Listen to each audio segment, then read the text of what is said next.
question number 76. Incorrect statement among the following is: number 1, the most common oxidation state of titanium is +4. Students, this is a correct statement as titanium shows 3 variable oxidation states, that is +2, +3 and +4, and among these +4 is its most stable oxidation state. Moving to next, V2O5 on reaction with alkalis forms VO4 3-. Student, this is a correct statement. Moving to next, interstitial compounds are chemically inert. Students, this is also a correct statement as we know that interstitial compounds are those which are formed when small atoms like hydrogen, carbon or nitrogen are trapped inside the crystals of metals. Moving to the last statement, density of iron is greater than that of nickel. Students, this is an incorrect statement as density of nickel is greater than that of iron. I'm writing the data of density of iron as well as nickel. So, density of iron, that is Fe, is 7.8 gram per centimeter cube, and density of nickel is equals to 8.9 gram per centimeter cube. That means the correct answer for this question is option number 4. Moving to next question, students, which is question number 77. Let's read it. Which of the following set of molecules will have zero dipole moment? Let's move to option number 1, water, hydrogen sulfide, ozone and carbon trifluoride. So students, let's consider the dipole moments of molecules given in option number 1. So students, here are the structures of the molecules given in option number 1, and all the given molecules have non-zero dipole moment. That means option number 1 is an incorrect option. Moving to option number 2, sulfur hexafluoride, carbon tetrachloride, boron trifluoride and phosphorus pentachloride. Let's draw the structures of the given compounds. So students, you can clearly see that in option number 2, in all the molecules, the bond dipoles cancel out each other. As a result, all the given molecules have zero dipole moment. That means the correct answer is option number 2. But let's also discuss option number 3 and 4. So moving to option number 3, sulfur tetrafluoride, xenon tetrafluoride, ammonia and bromine pentafluoride. Let's draw the structures of the given compounds. So students, in option number 3, 3 molecules have non-zero dipole moment and 1 molecule, that is XeF4, has a zero dipole moment. Moving to option number 4, methane, carbon dioxide, chloroform and sulfur dioxide. Let's draw the structures of the given compounds. Students, in option number 4, 2 molecules, that is CH4 and CO2, have zero dipole moment. On the other hand, 2 molecules, that is CHCl3, chloroform and SO2, have non-zero dipole moment. So it is very clear that the correct answer is option number 2. Here I'm writing answer is option number 2. Moving to the next question, students, which is question number 78. Let's read the question. On electrolysis of dilute copper sulfate solution using platinum electrodes, the products obtained at cathode and anode respectively are.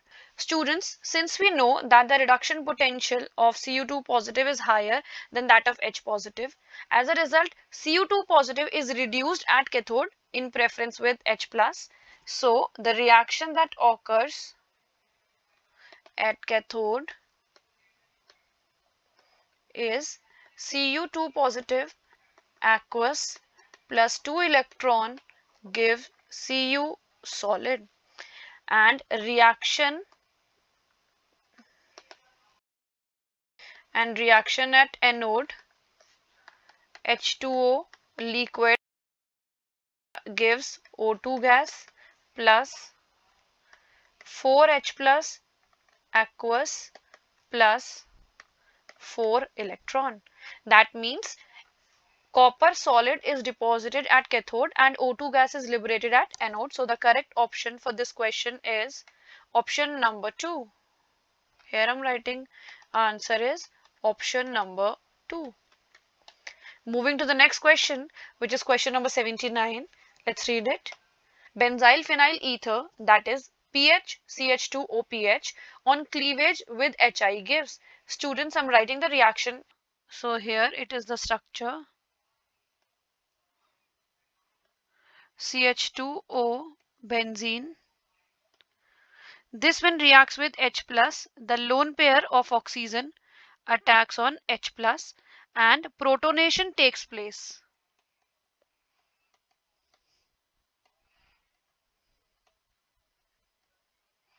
Now student, this bond will shift here and a carbocation, that is benzyl carbocation, will be formed along with phenol.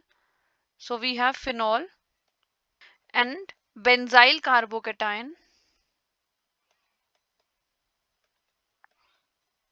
Now student, attack of I minus takes place on this carbocation and benzyl iodide will also be formed. That means the correct answer for this question is option number 2. This benzyl iodide along with phenol are the products obtained when benzyl phenyl ether reacts with HI. That means the correct answer for this question is option number 2.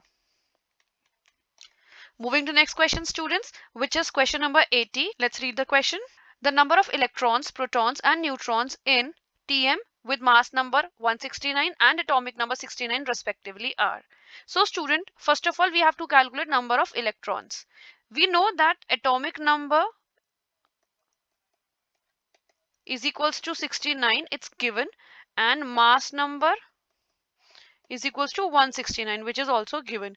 Students, we know that number of protons is equals to number of electrons. This is for neutral atom.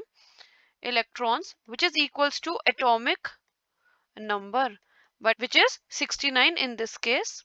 Now students, number of neutrons is equals to mass number minus number of protons. Mass number is 169, number of protons will be 69. That means number of neutrons is equals to 100. So the correct answer is option number 2, that is number of electrons 69, number of protons 69, number of neutrons 100. So here I'm writing the correct answer is option number 2. Student, this is a very easy question, but you have to keep in mind that here we are given with a neutral atom. But in case we are given with an ion, then you have to calculate number of electrons in a different manner. In that case, number of electrons will not be equal to number of protons because that is a charged species, right? If we are given with a positively charged species, in that case you have to subtract the charge given from the atomic number to calculate number of electrons. And if we are given with a negatively charged species or an anion, then you have to add the charge in atomic number to calculate number of electrons. So moving to the next question, students.